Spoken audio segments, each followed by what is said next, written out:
నమస్తే, welcome to our channel. నేను పద్మిని. ప్రస్తుతంతో పాటు ప్రముఖ ఆధ్యాత్మికవేత్త, వాస్తు జ్యోతిష పండితులు కేఎస్ఆర్ గారు ఉన్నారు. మాట్లాడదాం.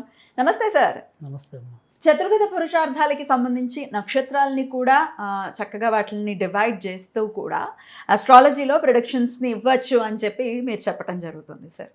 అయితే ధర్మానికి సంబంధించిన నక్షత్రాలు ఏంటి, అర్థానికి అలాగే కామానికి సంబంధించిన నక్షత్రాలు ఏంటి అనేది చెప్పారు. ఇక ఫైనల్లీ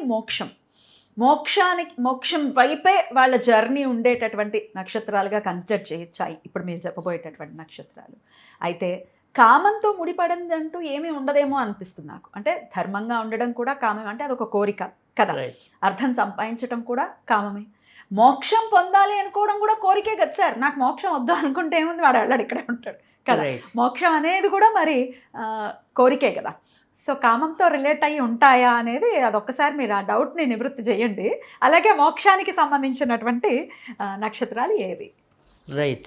అంటే ఇక్కడ మనకి ఏదైనా కోరిక, అందుకని ఇక్కడ మనకి చెప్పింది ఏంటంటే ఫండమెంటల్ రూల్. అందుకే మనం ధర్మం అనేది, అంటే ఏదైనా సరే ధర్మబద్ధమైన కోరిక ఉన్నప్పుడు ఆ కోరిక కూడా మనకి మోక్షానికి అర్హమే అవుతుంది. సో అందుకని ఇక్కడ శృంగారం అవ్వచ్చు, ఇంకోటి అవ్వచ్చు. అది మీరు ధర్మబద్ధంగా చేస్తున్నారా లేదా. కరెక్ట్. సో ఆ ధర్మపాలన అనేది వీడనంత వరకు కూడా ఆ లక్ష్మణ రేఖ అనేది ఏదైతే ఉంటుందో అది దాటనంత వరకు మీరు ఎప్పుడు కూడా మోక్షానికి అర్హతలో ఉన్నట్టే. అంటే మనిషిగా పుట్టినవాడు ఎవరైనా సరే, అంటే ఇప్పుడంటే మనం ఇది పురుషార్థములు అన్నారు, కానీ పురుషుడికైనా స్త్రీకైనా ఇవే అర్థాలు. ఈ చతుర్విధ అర్థాలు ఏవైతే ఉన్నాయో పురుషార్థం అంటే అప్పట్లో మరి పురుషుడి యొక్క బాధ్యత ఏంటి అంటే కనుక ధర్మపాలనలో ఉండటం అనేది, ధనం సంపాదించటం అనేది, తర్వాత ఇంటికి సంబంధించిన, అంటే ఇప్పుడు కామం వల్ల నెక్స్ట్ స్టెప్ మనం సంతానంలోకి వెళ్తాం. సో అందుకని సంతానం అనేది కూడా మన యొక్క బాధ్యత. అంటే వాళ్ళని కనటం అనేది మనకి తెలుసు, అన్ని విధాలుగా సంతానం లేకుండా ఏ పని అవ్వదు మన కార్యక్రమాలకి. సో అందుకని ఈ 4 ఎవరైతే 3 ముందు స్టెప్పులు, ఆ 3 ధర్మంగా చేసుకొస్తే అప్పుడు మనం మోక్షానికి అర్హత. సో తర్వాత మనకి పెద్ద మహనీయులందరూ కూడా ఏంటంటే అన్ని మతాల్లో కూడా స్వర్గం నరకం అనేవే ఉన్నాయట. అవును. కానీ కేవలం ఒక హిందూ మతంలో మాత్రమే నెక్స్ట్ స్టెప్ మోక్షం అనేది ఉంది. సో మనం అంతకుముందు కూడా వీడియోలో చెప్పాం, మోక్షము అంటే స్వర్గంలో ఉన్నవాడు స్వర్గంలోనే పర్మనెంట్గా ఉంటాడో లేదో తెలియదు, నరకంలో ఉన్నవాడు నరకంలోనే పర్మనెంట్ ఉంటాడో లేదో తెలియదు, కానీ మోక్షం దగ్గర ఉన్నవాడు మాత్రం ఎప్పుడు దేవుడి సన్నిధిలోనే ఉంటాడు. సో స్వర్గం అంటే ఆ భోగాలు అనుభవించేసాం, డిపాజిట్ అయిపోయింది, కిందకు వచ్చేయడం. అంతేగా మళ్ళీ మన కర్మను మనం పట్టుకోవాల్సిందే. సో అలాగా నరకంలో మనం ఎన్ని శిక్షలు పడాలో అన్ని శిక్షలు పడ్డాక అక్కడున్న దాన్ని బట్టి ఏ ప్రాణిగా పుడతాం అనేది ఉంటుంది. స్వర్గంలో ఉండేవాడు జనరల్గా మళ్ళీ మనిషిగా పుట్టే అవకాశాలు ఎక్కువ ఉంటాయి, కానీ నరకంలో ఉన్నవాడు మళ్ళీ మనిషిగానే పుడతాడా లేదా అనేది చెప్పలేం. సరే, ఇవన్నీ అసలు ఉన్నాయా లేవా అని వాదించే వాళ్ళకి అది వేరే విషయం. సో ఉంది అనుకుంటే అది, ఇప్పుడు మనం ఇంగ్లాండ్ వెళ్ళకపోయినా ఇంగ్లాండ్ అక్కడే ఉంటుంది, అమెరికా వెళ్ళకపోయినా అమెరికా అనేది ఉంది. అదే నేను చూడలేదండి, అమెరికా లేదండి అంటే కుదరదు. సో అలాగే ఉన్నాడు అనుకున్న వాళ్ళకి ఉంది, లేదు అనుకునే వాళ్ళకి లేదు. సో ఆ రకంగా మనం నిర్ణయించుకుంటే బాగుంటుంది. సరే, మోక్షానికి అర్హత అనేది ఏంటంటే కనుక ఇప్పుడు మనం అప్పుడు కూడా మళ్ళీ చెప్తున్నాను నేను, వీళ్ళందరూ ఖచ్చితంగా మంచే చేశారు, నీతే చేశారు, వీళ్ళు ఖచ్చితంగా మోక్షానికి వెళ్ళిపోతారు అనేది నా భావన కాదు. అంతకితం జన్మలో వీళ్ళు మోక్షానికి అర్హమైన పనులు చేసుకుని ఇప్పుడు భూమి మీదకి వచ్చారు. సో ఈ భూమి మీద మళ్ళీ అదే పరంపరని వీళ్ళు కొనసాగిస్తే మాత్రం ఖచ్చితంగా మోక్షానికి అర్హత సంపాదించుకోవటం అనేది ఉంటుంది, మాయలో పడకుండా. అంతేగా ఆ చిత్త భ్రమలకు లోనవ్వకుండా ఉంటే కనుక ఖచ్చితంగా మళ్ళీ మోక్షానికి అర్హత సంపాదించుకోవటం అనేది ఉంటుంది. Okay sir. సో అలాంటి నక్షత్రాలు ఏవయ్యా అంటే కనుక రోహిణి నక్షత్రం అనేది, మృగశిర నక్షత్రం అనేది, తర్వాత ఉత్తర, హస్త, పూర్వాషాఢ, ఉత్తరాభద్ర, రేవతి, ఈ నక్షత్రాలు 7 కూడా మోక్షానికి అర్హత. మనం చాలాసార్లు రేవతి నక్షత్రం అయితే ఎన్నోసార్లు ఉదాహరించాం. రేవతి మంచి కాస్మెటిక్ ఎనర్జీ అనేది. అయితే ఇక్కడ పూర్వాషాఢ నక్షత్రంలో ఉన్న ప్రత్యేకత ఏంటంటే వాళ్ళు ఎంత లగ్జరీస్ ఉన్నా కూడా ఖచ్చితంగా మానవీయ కోణం అనేది ఉంటుంది. అంటే ఎవరైనా ఇబ్బందుల్లో ఉన్నాడంటే హెల్ప్ చేయాలనే భావన అనేది కానీ, ఇక హస్త అనేది ఏంటంటే వాళ్ళు హెల్ప్ చేసినా చేయకపోయినా ఇంకొక జోలికి వచ్చే విధానం తక్కువ ఉండటం అనేది ఒకటి, వాళ్ళ ప్రపంచంలో వాళ్ళు ఎక్కువ ఇమిడిపోవటం అనేది ఉంటుంది. సో కాస్త మనకి ఏదైనా రోహిణి నక్షత్రం కూడా అంతే, వాళ్ళు ఎన్ని పాప పనులు చేసినా అంటే నేననేది. సో ఖచ్చితంగా అది మనం కొన్ని సినిమాల్లో చూస్తాం కదా, ఇప్పుడు పాండురంగ మహత్యం సినిమాల్లో కావచ్చు, వాళ్ళు ఎన్ని పాపాలు చేసినా చివరికి మంచి చేసి అలా రోహిణి అలా అయ్యే అవకాశం రోహిణి నక్షత్రానికి ఉంది. సో ఒక టైం దాకా కొంత అంత పరిణితి లేకపోయినా తర్వాత చాలా మంచి పరిణితిలోకి రావటం అనేది. సో అందుకని రోహిణి కూడా అర్హత ఉన్నదిగానే అనిపిస్తుంది. ఇక మొగశిర అనే దానికి మొండితనం ఉన్నప్పటికీ కూడా వాళ్ళకి కూడా ధర్మచింతన, ఏదైనా సేవా కార్యక్రమాలు చేయాలి అనుకుంటే ఒళ్ళు దాచుకోకుండా సేవ చేయగలిగే తత్వం వాళ్ళకు ఉంది. సో అందుకని ఈ నక్షత్రాలన్నీ ఏర్పాటు చేసిన విధానంలో అయితే నాకు జ్యోతిష్య పరిభాషలో కొద్దిగా టాలీ అవుతున్నాయి. కానీ వాటిని మళ్ళీ వాళ్ళు నిలుపుకోరా అంటే మనం వాటికి కూడా క్లారిఫికేషన్ ఇచ్చాం. మిగతా అన్ని గ్రహాలు కూడా అందులో ఏవి ధర్మానికి ఎక్కువ పడ్డాయి, ఏవి మోక్షానికి ఎక్కువ పడ్డాయి, ఏమి అనేది కూడా చూసుకుంటే మీకు ఇంకా క్లారిటీ వస్తుందని మనం చెప్పడం అనేది జరిగింది. గ్రహాలు ఉండే స్థానాలు కూడా ధర్మార్థకామ్య మోక్షాల్లో ఉంటాయా సార్? ఆ స్థానాలకు కూడా ఉన్నాయా? అంటే స్థానాలకి అంత వివరంగా ఇవ్వలేదు. నక్షత్రాలు ఎలా చెప్తున్నారు మీరు ఇప్పుడు? అంటే ఇప్పుడు మనం రవి ఉంది, రవి అనేది ఇప్పుడు మనం ఉత్తరాషాఢ నక్షత్రంలో ఉన్నారనుకుందాం. అందుకైతే మనం ఏం చెప్పాం, ఉత్తరాషాఢ కామన్ నక్షత్రం అన్నాం. సో అలా కామాన్ని ఐడెంటిఫై చేస్తూ ఒక మొత్తం మనకి 9 యూరేనస్, నెప్ట్యూన్, ప్లూటోతో 12 ఉంటాయి అనుకోండి.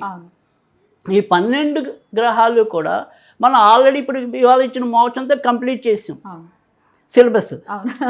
20 నక్షత్రాలు ఫుల్ఫిల్ అయిపోయాయి. సో ఇప్పుడు మనం చేయాల్సింది ఏంటి అంటే కనుక, ఇవాళ ఎవరి దగ్గరైనా ఒక చార్ట్ ఉంటుంది కదా, జన్మకుండలి అనేది. సో ఫస్ట్ లగ్నం ఇందులో ఏ నక్షత్రంలో ఉంది, సో చంద్రుడు ఏ నక్షత్రంలో ఉన్నాడు, సో రవి ఏ నక్షత్రంలో ఉన్నాడు.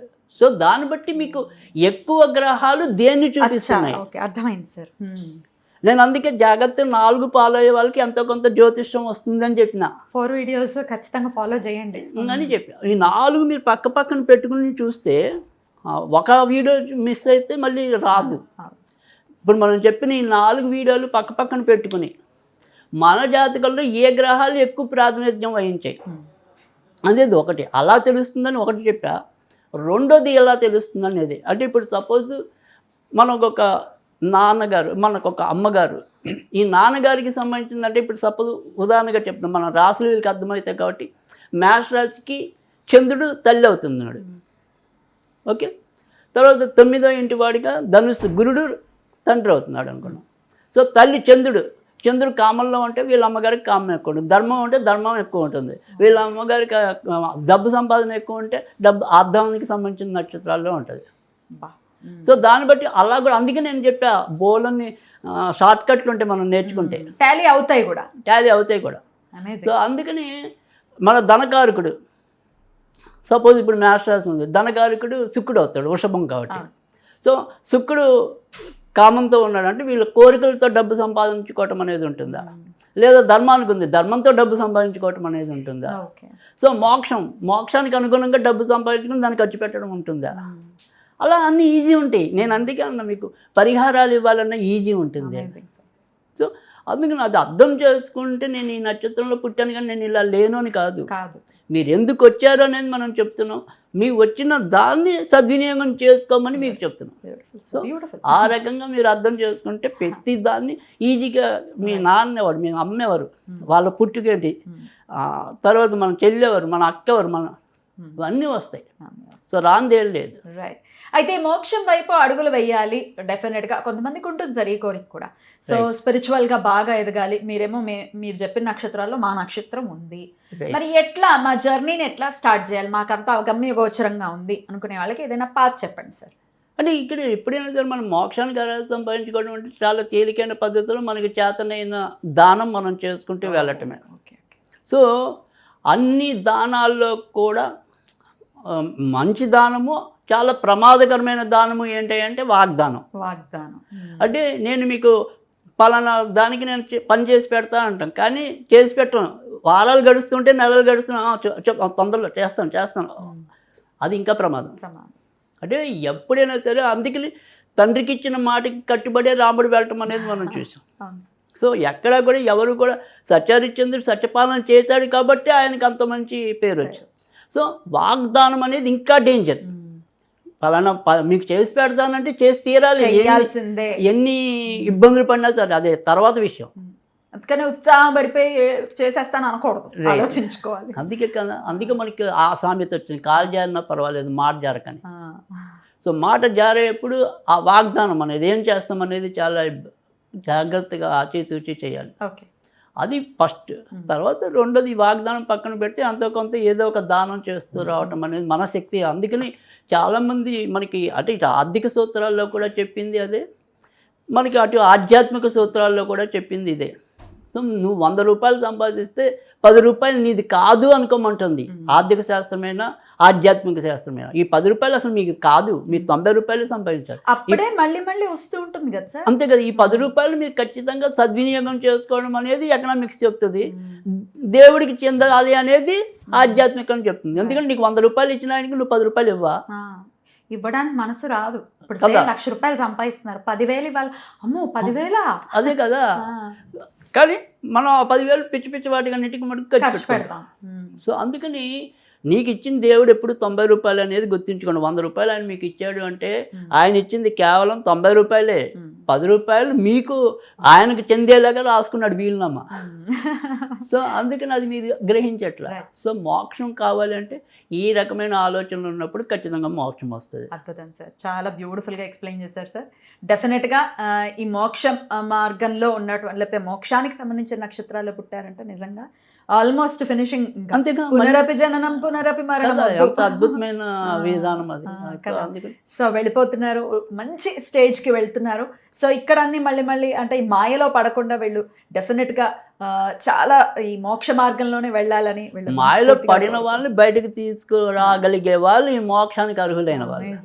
సో కూడా డ్రైవ్ చేస్తారు. అంతే కదా, ఇప్పుడు మరి భగవంతుడు ఏం చేస్తాడు, మోక్షానికి వచ్చిన వాళ్ళు నాయన వాడుగా అక్కడ చెడిపోతున్నాడు, వాళ్ళు వెళ్ళి నువ్వు కారణ జన్ముడే వాళ్ళని వెళ్ళి బాగు చేసుకురా అంటాడు. సో అలాంటి మనకి ఉన్నతమైన స్థితిని కలగజేస్తున్నాడు అంటే అంతకన్నా ఏముంది. ఈ నక్షత్రాలు వాళ్ళు మన ఇంట్లో ఒక్కళ్ళు ఉన్నా కూడా నిజంగా ఆ కుటుంబమే ధన్యం అని ఖచ్చితంగా చెప్పాలి. చక్కటి మార్గంలో నడిపిస్తారు అని అంటున్నారు కాబట్టి అద్భుతం సార్, చాలా బ్యూటిఫుల్ గా ఎక్స్ప్లెయిన్ చేశారు. మా నక్షత్రం ఇదేనండి, మీరు చెప్పినట్టుగా ఏమి క్వాలిటీస్ లేవంటే ఇందాక చెప్పినటువంటి పారామీటర్స్ అన్నిటినీ కూడా కన్సిడర్ చేసుకోవాల్సి ఉంటుంది. సో చాలా బ్యూటిఫుల్ గా ఎక్స్ప్లెయిన్ చేశారు సార్, కృతజ్ఞతలు. నమస్తే సార్.